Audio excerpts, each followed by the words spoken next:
Hey everyone, welcome to One on One with Alex. Today, I have Ben Gamache, the owner and founder of Gamache Properties. And before we start, I just want to thank our sponsors, Business New Hampshire Magazine, for helping us set all this up and put this together.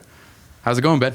It's going very good, Alex. I'm super excited to have you in. This is going to be really cool. Well, I was pretty happy when your father asked me to do the show with you, and that's why I'm here. I'm excited to learn a lot about everything that you've done. You've built quite the business. Yeah. Well, it's pretty amazing. I've been at it since I've been 16 years old, so it's been 40 years or 46 years. That's amazing. So is that when you were working with your father? Yeah, when I was younger. In high school? Yeah, when I was younger, back in high school, my father was a plumber, and he also owned some real estate, 6 families, 2 families, that type of thing. Wow. So in the weekends and in the summertime, he was teaching me the tools, how to do plumbing and heating, and I'm the guy that was down in the ditches doing the digging while they were laying down the soil lines and all that kind of stuff. But that stuff taught me so much, how to use the tools, and then I would help them repair apartments. Yep. So all through high school.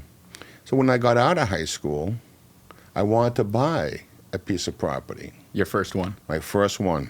And did all that training that he gave you, did that help you? That seems like a huge skill to go into buying a property where you can just go in and do, it sounds like 50% of the work yourself without having to hire anyone. Well, that's the trick. I mean, when you're just starting out, obviously you don't have the money to hire subcontractors, plumbers, and electricians and all that. So I had to do it myself. So that was a huge benefit for me. My dad teaching me all that. That's perfect. I mean, that's so helpful. Yeah. So when you were looking for your first property, what were you looking for? A multifamily or a single? So I asked my father, I says, Dad, you know what? Can I go and buy a property? And there was one on Lake Ave that was for sale. And he looks at me and he says, well, you can't buy a piece of property right now. I mean, you're too young. I said, Right. No, I think I can do it. And so there was this guy, he wanted to sell it. He was a fireman on the Manchester Fire Department, and he was getting older. He wanted to retire. And back then, I always wanted to look older than what I was. Yeah. So I had a mustache, and I had, hair, long hair, and I looked kind of older, but I was still. Do we have a picture of that? That we don't have a picture of. That's okay. That would have been a great picture to see. That would have been. That would have been awesome. But what happened was, I was 17 years old. Yep. And I negotiated with this guy. His name was Real, a 6 family on 234 Lake Ave. That's the address of my very first building that I bought. That's awesome. And it was a 6 family, all 6-room apartments. So they were so big. Every apartment was like a single family home almost. So I negotiated the deal. I bought it for $35,000. He said, whatever the bank doesn't give you, I'll give you as a second mortgage. So it's a no money down deal. Because I'm 17, I don't have any cash. Right. So I go to St. Mary's Bank. And my father was doing business at St. Mary's Bank, and there was this banker over there, and he liked the family, and he says, I showed him all the numbers. He says, you know what? I think I'm going to do this loan with you. So he liked the numbers, he liked the building, he knew I was able to handle the repairs and all that stuff. So I put the application in, and I tell Real, I says, Real, I think we're all set, and we're going to be able to close on it. So he's all excited. I got a call about a week and a half later. He says, and now I'm 17, right. And I got the banker calling me Mr. Gamache. So he says, Mr. Gamache, I'm very, very sorry, but we cannot give you the loan. I said, why? I mean, right. We talked about it, and all the numbers work. He says, oh, yeah. But in New Hampshire, you got to be 18 to sign a contract, and a mortgage is a contract, and you're not old enough to buy a house, and I can't give you the mortgage. So I was 4 months away from being 18. I go back to Real, and I said, Real, we have a technical issue. He says, look, I have the loan, but I really don't have the loan. And he was wondering what I was talking about, and I said, well, apparently I'm not old enough to buy your building. I have to wait till I'm 18. He looks at me, he says, 18? I thought you were 25 years old. So I had to give him an additional deposit. And back in those days, which they are today, it's called non-refundable. So I gave him a non-refundable $1,000, and I says, wait 4 months. We'll have the loan. I'll be able to close on it. But he wanted to retire. So I said to him, in the meantime, I'll go in. You need my help. I'll fix up any apartments with you. I'll work for free. Just let me buy it in 4 months. And he did. And that was my first building. And my first loan was with St. Mary's Bank. What a great bank, too. Huh? They're awesome. St. Mary's Bank is a great bank. That's so cool. West Side Bank, just a lot of history, and it's a great bank. So when you took over that first property, do you still have that property? No, I sold that about 6 years after. Okay. But the first couple of years, they were huge units, and I had to rehab them and get them. It was an older building, obviously. Yep. So I rehabbed them and got them rented. I was getting $35 a week for that unit, a 6-room apartment. So what year was this? That was 1982. So 1982 rent was just over. Well, that area, yeah. Because I just graduated in 76. Let me figure this out. Maybe it was a little earlier than 82. Maybe 1980 I bought it. I forget the exact. But, yeah, it was $35 a Rents week. have changed quite a bit. Oh, my goodness. I think rents are. 6-room apartment today. Are there even any 6-room apartments left? I mean, is that something that even still exists anymore? Yeah, over the years, they split them up, make a 6-unit into a 12-unit, and a 3-unit into a 6-unit. There's some big ones there still on the east side and all that stuff. And on the west side, they call them flat tops, the 3 stories, 6-room apartments, 7 rooms on each floor. Wow. And you had the flat roof.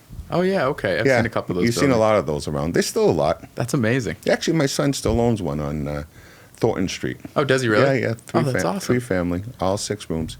And so were you doing this and going to school at New Hampshire College? I was doing this and I was getting my education, but I was going nights and weekends. I wasn't doing college during the day. So it was nights and weekends, and during the day I'd be working the real estate.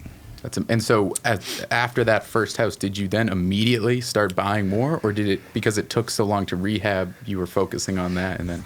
So originally getting started, it takes a little bit of time, but after a couple of years, I bought another one. I had a philosophy. Okay. My philosophy was I needed cash flow, but I also needed to maintain my investment strategy. So what I would do was, after a couple of years, I actually started to buy a lot of real estate because the market started turning. Yep. And if you remember the olden days, they call them the roaring 80s. Yeah. So I was starting to buy real estate around 82, 83, and my philosophy was to buy 2 buildings, fix them up, sell one that had the cash flow to buy 2 more buildings, and the second one, put that in an inventory, and you would rent it.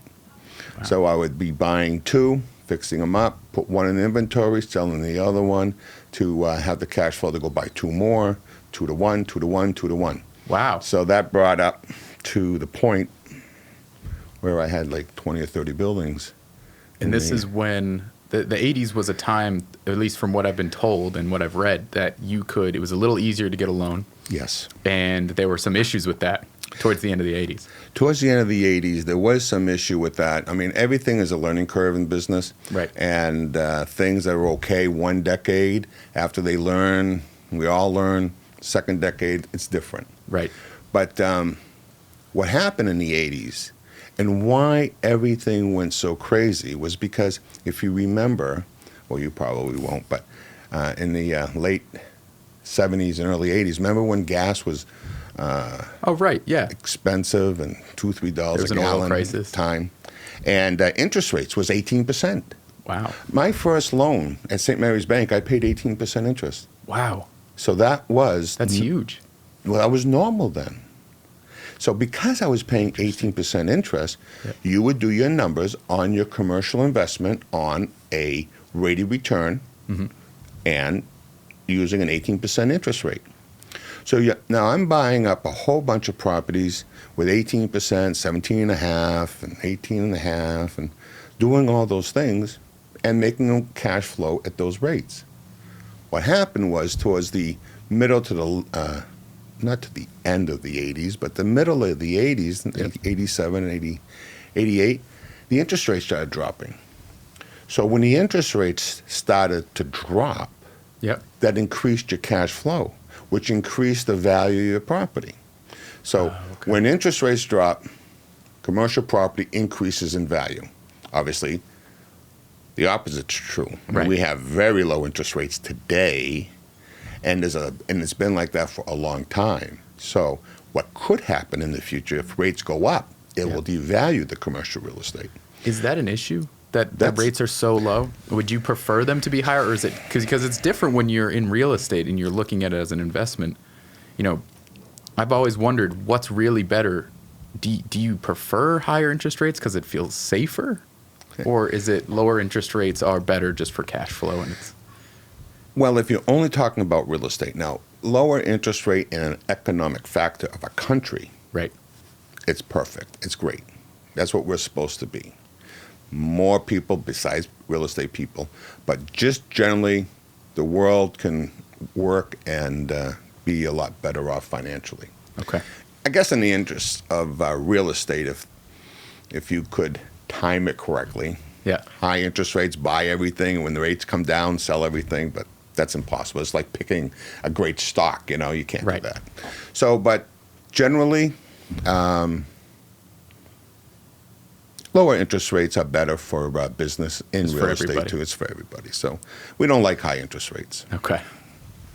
But so anyways, when the interest rates dropped, Yep. the values went up and they started selling off and creating that cash flow to buy more and to buy apartment complexes. I got out of these 6 families and 2 families, and my first complex that I built was Highwood Village on St. Anselm's Drive. Oh wow, really? Yeah, 120 units. Built that in 1984, 84, 85, and it was a great complex. It was right next to St. Anselm's College. We didn't rent too much to the students because I don't know, back then I don't think there was really a big need for student housing, not like today. But we just built that, and it filled up pretty good. That's amazing. So then from there I built more complexes in Milford and. That must have been amazing and an accomplishment to watch yourself or watch something you've built, your company, and then building this massive, 120 units. That's serious. That is serious. That's no joke. I was only 27 years old when I built it. That's amazing. That's absolutely amazing.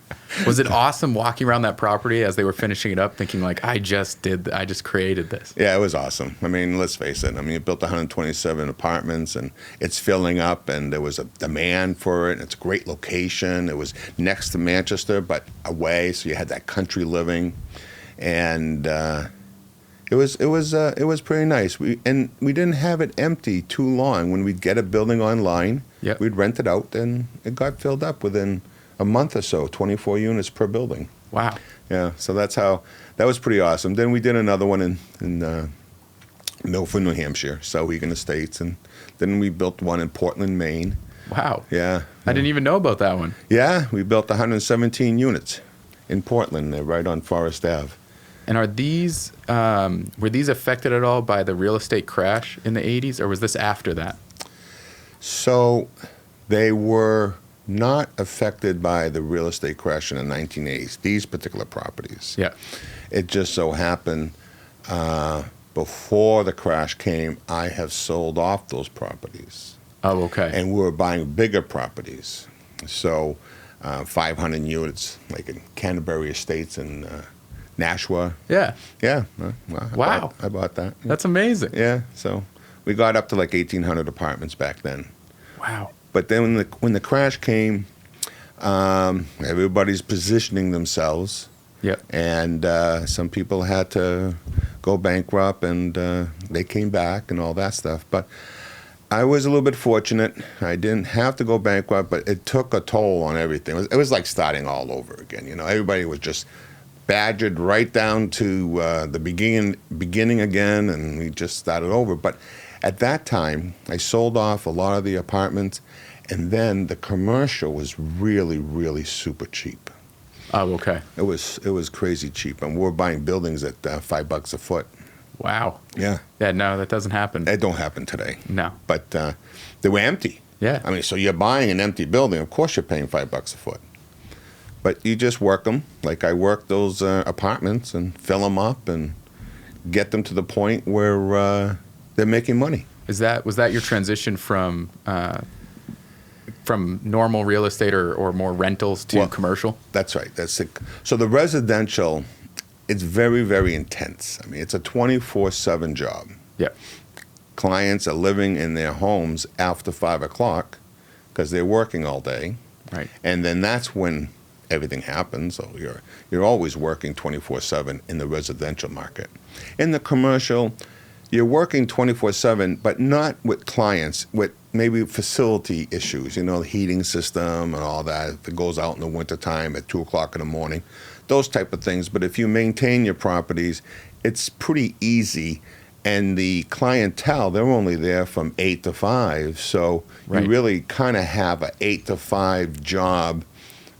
So it's a little easier doing commercial than doing residential. So have you now, just real quick before we go further, to get back onto the 80s, Yep. the government was actually coming in and removing properties from people who were being able to afford to pay for them, right? Isn't that what happened? Oh, that's what happened. I mean, at the end of the 80s, when the FDIC came in, obviously everybody knows they closed down Amherst Bank, they closed down all these banks and all that for bad loans. Yep. So they were going to the property owners and telling them, if you have a second mortgage, you cannot pay the second mortgage. You got to pay just the first mortgage. And if you don't maintain the first mortgage, we're going to foreclose on you. Wow. And then if they looked at somebody's portfolio and it was underwater, Yep. well, they had to clean the books, I guess, of the banks and all that. And if their portfolio was upside down, they would just foreclose them, clean it up, and get those loans off the books of that particular bank. So Wow. a lot of innocent people took the hit because it's not their fault that the market dropped Right. 60%. And if investors are having a 30 to 70% ratio loan to value, if it drops 50%, they're 20% under already. So the banks just foreclosed on them. Which is crazy if they were making the payments. See, I would understand if you took a look at those people and then Oh, yeah. now you're looking at them and they're saying, well, we can't make the payments, so okay. Yeah. But I guess a lot of people were still, even in that position, able to make the payments They because were. of the rent coming in. Yeah, I mean, let's face it. I mean, if you have a lease and you have property and people are paying the rent, you can pay the payments. Right. But if they owned another piece of property that makes their portfolio upside down, Yeah. they had to clean up that whole guy or that whole company. That's amazing. That is amazing. That was a terrible, terrible time for a lot of people. A lot of innocent people got caught up in a wave, and so that's kind of like a crazy thing. It was a crazy thing. It was And a then- crazy thing. And then you survived it and started building some of these amazing apartment buildings. Or no, I'm sorry, commercial properties. Now into commercial, yeah, because Yeah. after the 80s, now the recuperating time of the 90s. So people were buying up buildings again, cheap rents, and again, they're all empty. Yep. So they were paying $5,000, $6,000, $7,000 a unit, and bring them back and all that. And that took 10 years to the 2000s. So there was a nice growth in the 1990s. That's amazing. What was your favorite commercial property in the 90s? My personal favorite, I bought a mill building called Manchester Mills. It I was know that building. Yeah, it's 200,000 square feet. Yeah. And it took me 7 years to fill it up. 7 years. Wow. But I bought it empty. 200,000 feet later, 7 years later, we finally got it full. But it was costing me, when I first took it over, Yeah. it was costing $15,000 a month to own. I was in a negative 15,000. Wow. So we were going in there and we were just putting rental deals together. So 1 month it was 15. The next month I rented 2 more and it was 13. And in 6 months I got the building breaking even. Fantastic. So in 6 months it went from 13, 12, 8, 6, 5, 4, and we broke even. And then at that point we were you know, refurbishing the spaces and renting them out. But it took 7 years. Well, it's a lot of, because it was probably completely flat, right? It wasn't broken up into different units. No, so it was you all had to open. do all that. Yeah, right? it was the Hermsdorf manufacturing building. What they did was they manufactured all the cabinets for like Macy's and all the department stores around the country. So when you're looking in the Macy's, in the cabinets, and you're seeing watches and jewelry, or you're seeing makeup, and you're seeing all these displays, they're the company who made that. That's amazing. And now, did they move?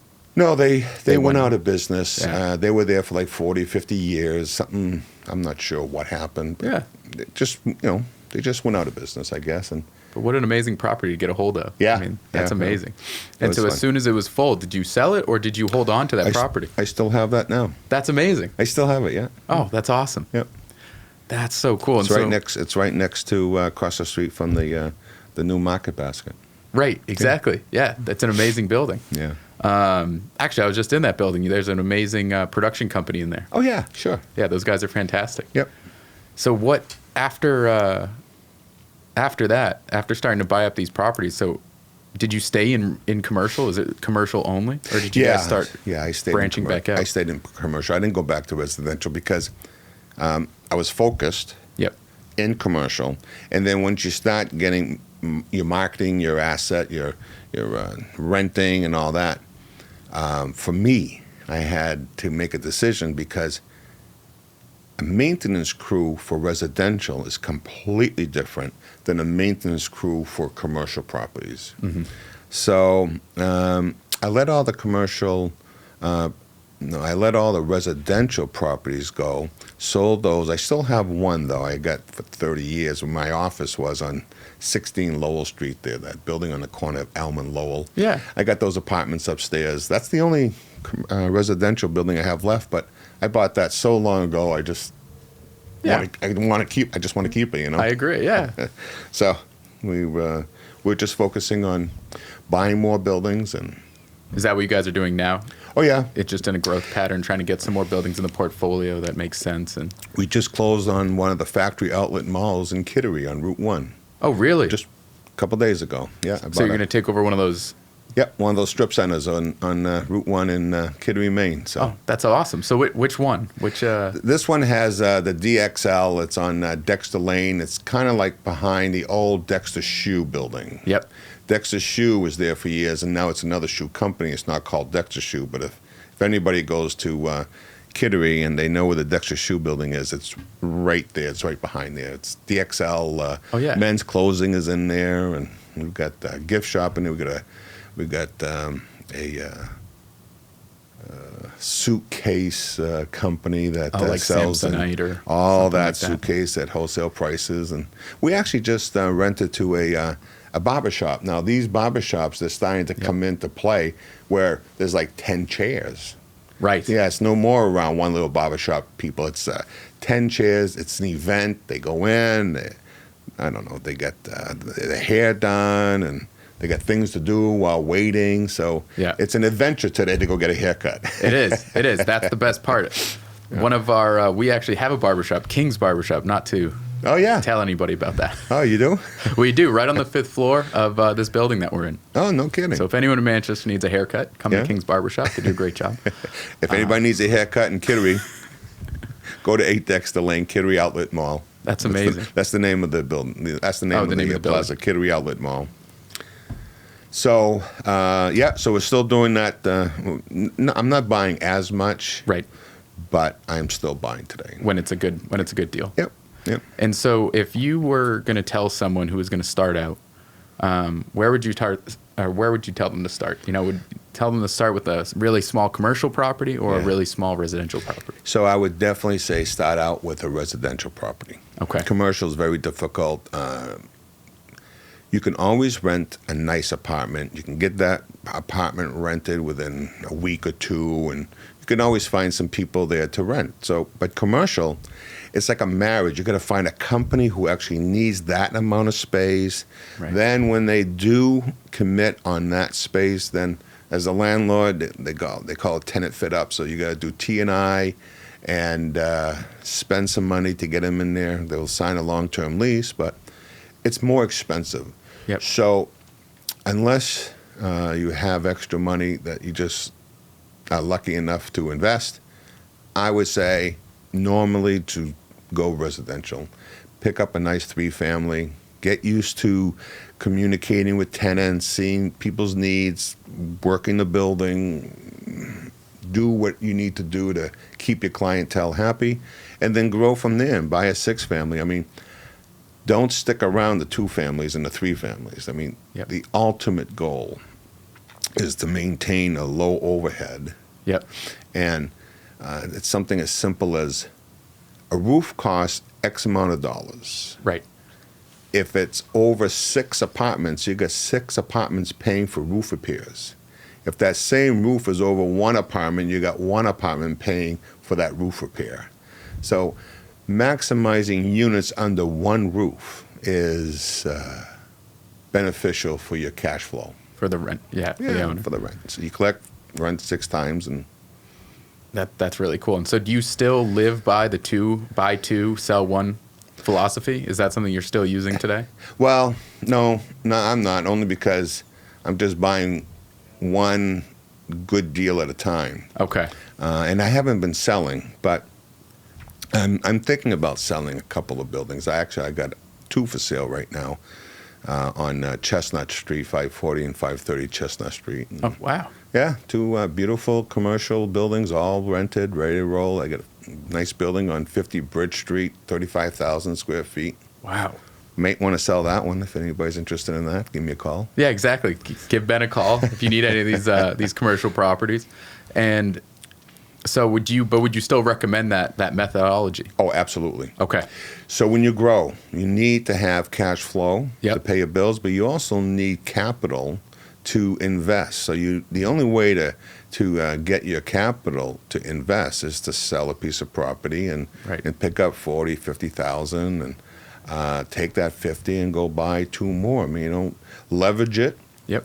The 2 properties, leverage them, and then you can sell 1 later. I mean, you're not going to sell it overnight, but 2, 3 years later. Right. And if the more you do it, the more property you'll be buying by the time you're 50 years old. And that's the goal, right? Is to just build a really nice, solid portfolio. Yeah, like anything else. Right. If you go too fast on anything, it'll fall apart. Crazy. Right. And Yeah. it's true, though. If you just build too fast and Yeah. you go too crazy, Yeah. any small fluctuation in the economy or anything will just shut you down. Yeah, that's exactly right. And who wants to work so hard? And it's hard to run your own business, to run your own real estate. And I know that people are anxious and they want to grow and they want this, and that's the entrepreneur's spirit. Right. But if you just stay calm, go on a nice even track, and maybe buy 1 or 2 buildings a year, get those squared away, get them rented, get them at the market, get the tenants happy, get the property running smooth, so there's no problems with it, then you go buy 2 more. But if you go buy 6 or 7 buildings and you're not prepared to handle 6 buildings, then all 6 are going to go down. They're all going to suffer. And They're all going to suffer. Yeah. And so on top of all of this real estate that you're buying, you're also supporting the community in a ton of ways. Oh, yeah. I've been very lucky with the real estate business, and I feel honored that I have been giving back to the community. And obviously, a lot of people who do know me, I'm pretty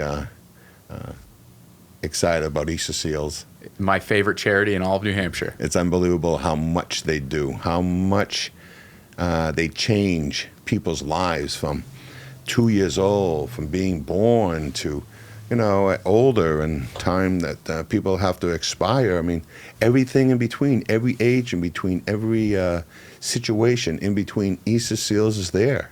It's amazing. People don't know how much Easter Seals does. I mean, they are the most, this sounds like a commercial, they are the most amazing charity in New Hampshire. They are. And they help more people, I think, than any other charity, because they support everything from physical disabilities to mental disabilities to drug addictions. I mean, or even in aging disabilities. I mean, it's absolutely amazing. It is amazing. And I've been fortunate enough. I've been on the board of directors in the Hampshire Easter Seals for 20 years. I just got off because I had to rotate off because you can't stay on it that much. But I also was fortunate enough, they asked me to be on the National Easter Seals in Chicago. And Really? I was over there for 8 years, two 4-year terms. And That's a huge thing. I mean, Easter Seals is a monster charity for the U.S., not just New Hampshire, even though I think New Hampshire is one of the best. it is. But that's what an honor that is to be invited to the top board. So I was invited, and I became a national board member, and then we got to talk and deal with all the affiliates around the country in every state, and we got to understand what their needs were and how they were handling the needs of the people that they were helping. Yeah. And every state has different opportunities with the state funding. Every state has. Not every state does exactly everything that Easter Seals provides, Right. but they do a lot. So I got a chance to do that, and you're right. I mean, Larry Gammon, who ran Easter Seals for so many years, who just retired, Right. he was a president that knew how to take an organization and make sure that that whole organization gave as much as it could give to all his clients. Right. And we did some beautiful new programs. And it was the Veterans Count program was a New Hampshire program started by Mike Salter here in New Hampshire. Yeah, and he built an amazing charity. I He mean, built- unbelievable. Built an amazing charity. Easter Seals New Hampshire picked it up to the point where now it's a national event. National Easter Seals picked it up for the rest of the country. So Easter Seals Veterans Count started here in New Hampshire. The drug addiction started here in New Hampshire and helping out, all the people who are in need of that through the Farnham Center and how we turned that around. So we're very, very lucky that we have smart people here in New Hampshire. And I know that they say that the Northerners are not less giving than the rest of the country, but it's not true. It's definitely not true. Here in New England, we give a lot. Time, effort, money, putting on these events. I mean, the poker run. A lot of people probably don't know about the poker run here in Laconia, but it's a great event every year, and we've been doing it for 21 years, and we raised well over $2 million for what we've been doing for the kids and all that, and that's one of the events. And of course, we got the walk in Manchester. The walk is amazing. The walk is amazing, and there's so many different things. If you want to check out Easter Seals, you just go to their website, check out their events, and if you truly want to help people who are in need, it's Easter Seals that will get the most bang out of your buck, that will actually help some human life.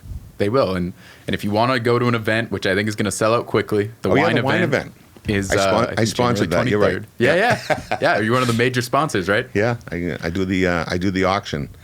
I sponsor the auction. So this year we're doing it different. I mean, really? Yeah. Oh, I heard you were going to use phones for bidding. Well, last year I had to spend $129 to buy 200 pens.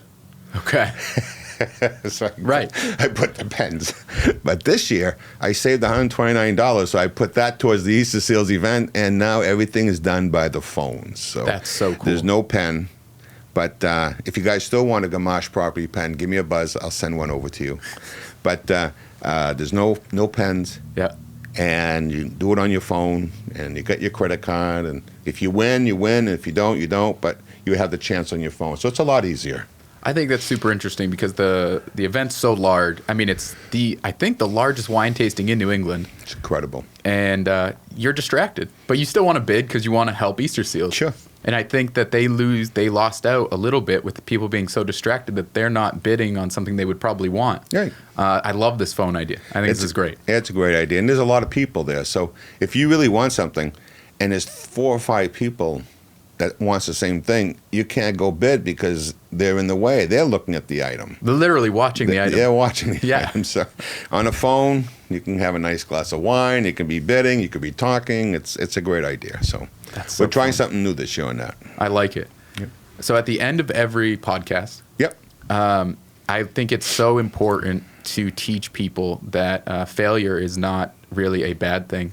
It's just a learning opportunity. Oh, yes. So I always like to ask what your favorite failure was, a failure that you had, and then you were like, this is something that I learned from, and I learned so much from because.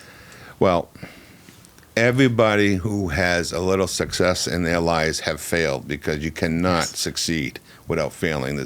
Nobody has ever been given the true formula of everything they need to be successful. So I failed on a couple of buildings. I mean, I bought some buildings and I thought I was going in for the home run, and I misjudged the market. I misjudged the building. I couldn't get it rented. I mean, it just took me to the point where I'm just frustrated. Right. But I didn't do my homework. And you can never be overconfident in anything you do. You have to buy every building like it was your first building. Your mentality has to be cautious. Yep. It's my first building. I can't take any chances. And if you can at least buy any building that you guys or anybody wants to buy with that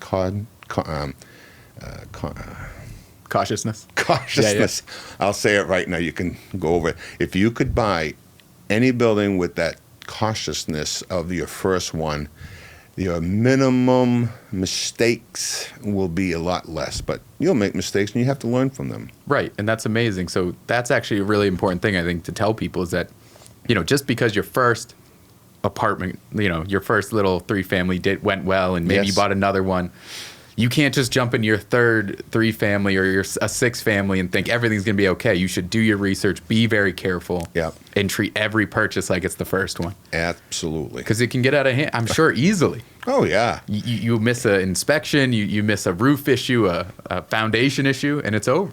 You believe somebody. That's true. Someone tells you everything's okay, right? You believe somebody. Someone tells you something. Yeah. Everything's fine. Oh, I love that one. Oh, that happens a lot, though. Oh, yeah. Well, you know what? Half the time, well, not half, maybe 95% of the time, they're telling the truth of what they know. But that doesn't Right. mean what they know is true. That's true, right? Because they may be getting information, or they may have never dealt with an Right. issue that they have in their building. Right. So you have to double check everything. But no matter if it's real estate or if you're selling cars or if you're investing in stocks or whatever, I mean, jewelry or anything you do, you have to take a risk because you're in business for yourself. And when you're taking a risk, you have to know what you're going into. Yep. So that's why you do your homework. I like that. That's Yep. a great thing to end on. Do your homework, Do your homework. pay and, attention, Yeah. and And you'll be just fine. you'll be okay. Yeah. All right. Thank you so much for being on. You're I really welcome. appreciate it. All right, Alex. Thank you. Thank you, everybody, for watching, and we'll see you next week for another episode.